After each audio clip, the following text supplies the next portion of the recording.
पूज्य विचारक मंडली परमाराध्य गुरुवृंद तथा मोर अति स्नेहर भाई भौणी माने आजिकार ए तर्क प्रतियोगिता रे मु किछि कहिबाकु जाउछि।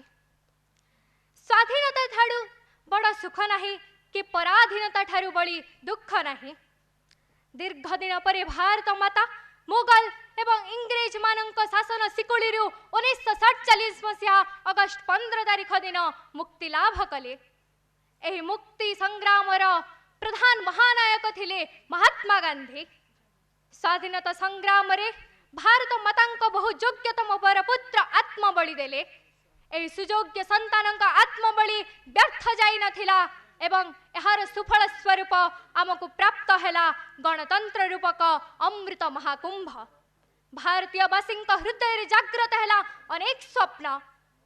आज भारतर शासन डोरी आमरी हाथ वर्तमान ना अच्छी मोगल मानक तरबारी भय ना अच्छी इंग्रेज मानक लाठीमाड़र भय। मात्र वास्तव में आज पर्यंत आमे गणतंत्र प्रकृत स्वाद चाखी पारि ना हो। गणतंत्र केवल एक नाम फलक मात्र पलटि जाइछि। वर्तमान मध्य भारत में अनाहार मृत्यु दारिद्र्य बेकारी समस्या हिंसा लुंठन आदि मुंड टेकी रही। नारी निर्यातना कर्कट रोग भली समग्र देश को ग्रास करि चली। गणतंत्र प्रकृत अर्थ लोकमानंकर शासन आज लोप पाई। लोकमानंकर शासन विवेक अनुमोदित न होई केवल अर्थ प्रलोभित एवं बंधुक मुना भयभीत हो जाइछि। आजिर जननायक केवल निज स्वार्थ साधन रे अंध। राजनैतिक दल संरक्षण नारी सस्ता राजनीति चलाई छंती। एहा कोन गांधी गोपबंधु प्रकृत स्वप्न थिला ना। गांधी गोपबंधु प्रकृत स्वप्न आज पतनाभिमुखी।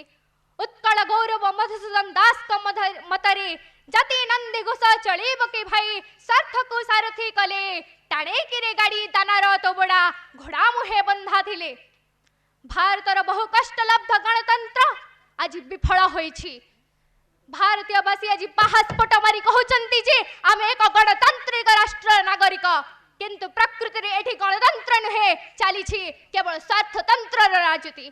जो दिन भारत माता प्रत्येक संतान अनाहार रे न मरिब, जो दिन एक मेधावी छात्र को तार यथार्थ प्राप्य प्रदान करा जीव एवं जो दिन एक नारी अर्धरात्रि निर्भय विचरण करि पारिब ताहा ही हेब प्रकृत गणतंत्र। एतिकी कहि मु मोर वक्तव्य को विराम देउछि। जय हिंद।